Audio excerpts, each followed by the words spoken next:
자, 안녕하세요. 제가 이번에 가지고 온 종목은 네이버와 카카오, 네카오를 가지고 왔습니다. 지금 카카오가 죽을 쓰니까 네이버가 올라가죠. 참 재밌는 현상이 아닌가 생각을 하는데, 근데 결국에는 둘이 발맞추기를 진행하고 그 이후에 한 방향을 향해서 다시 한 방향을 향해서 같이 가는 이 순간 오게 되지 않을까 좀 생각을 하기 좋을 것 같습니다. 정확히 어떤 게 눈앞에 있는지 하나씩 풀어드리도록 할 테니까 일단 들어가기 전 구독, 좋아요 꾹 한 번만 눌러주시면 정말 감사드리겠습니다. 자, 일단 이 가격이 갈리게 된 이유는 뭐다? 카카오 이번에 업데이트를 했는데 감없다. 별로다. 라는 평가가 나오게 되고 실제로 떠나려는 이들이 막 생기려고 하다 보니까 조정이 크게 나왔죠. 반대로 네이버는 이거 빼올 수 있지 않나? 기대가 이것 때문에 올라가는 모습 보여주게 되었고 근데 카카오에서 뭐라고 하고 있다?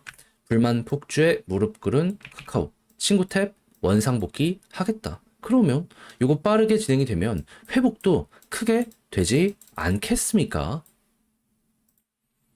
그럼 이건 일시적 잡음으로 끝나면서 쭉 평온한 상황? 이게 유지되게 되지 않을까 싶어요.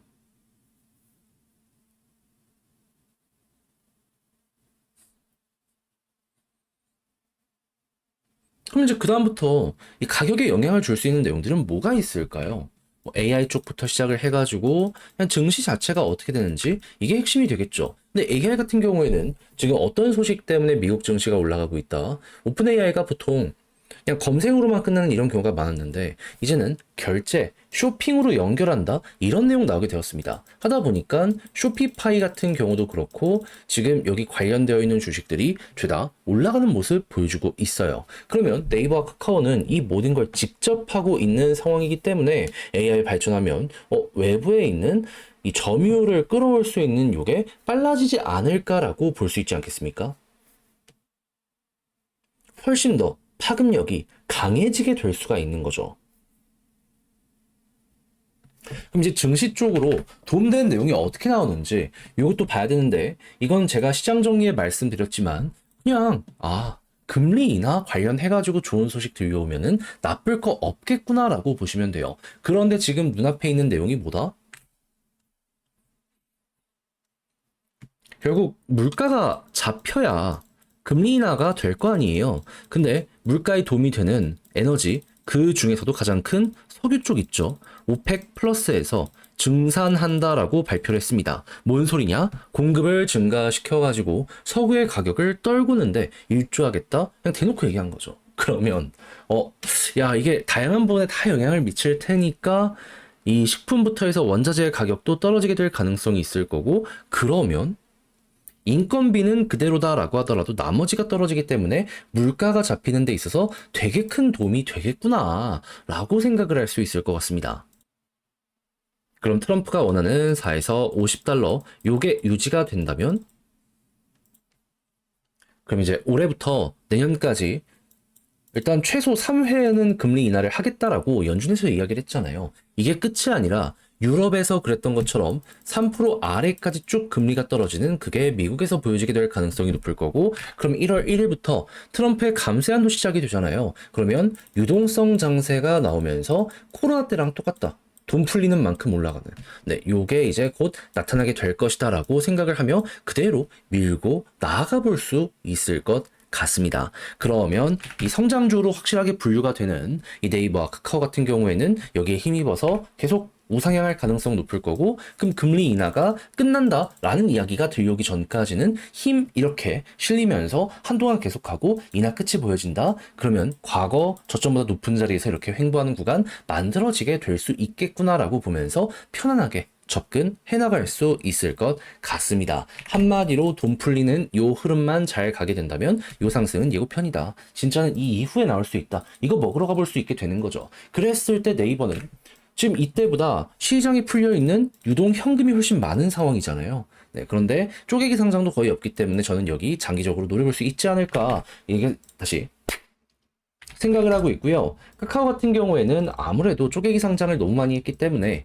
여기만큼은 힘들다라고 하더라도 지금 자리보다는 한 번 더 스텝업하는 그 그림이 나오지 않을까라고 보면서 쭉 한번 이어가 볼 수 있을 것 같습니다. 그래서 이 차트는 어떻게 보는 게 맞다. 일단 네이버는 단타 하시는 분들은 그냥 볼린저 상단 이탈 안 하면 여기서 그랬던 것처럼 쭉 홀딩하면서 보세요. 그런 다음에 이탈하고 여기 아래에서 마무리되는 모습이 보여지게 된다면 딱 그 모습 나오자마자 눌렸잖아요. 조심하는 거죠.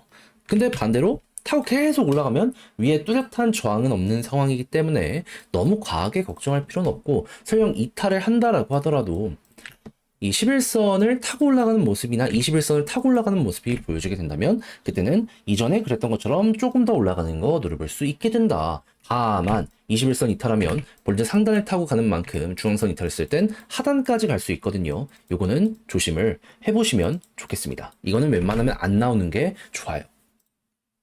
그래서 마지노선을 21선으로 보셔라. 그럼 카카오는 어떤 상황이다? 얘는 그냥 계속 저점이 높아지고 있잖아요. 요거 이탈 안 하면 우려 덜 하는 상황 속에서 볼린저 상단 돌파 시도가 나오는데 자리 잡기가 실패하고 있잖아요. 근데 반대로 성공하면은 여기서도 그랬지만 이때부터 가겠구나.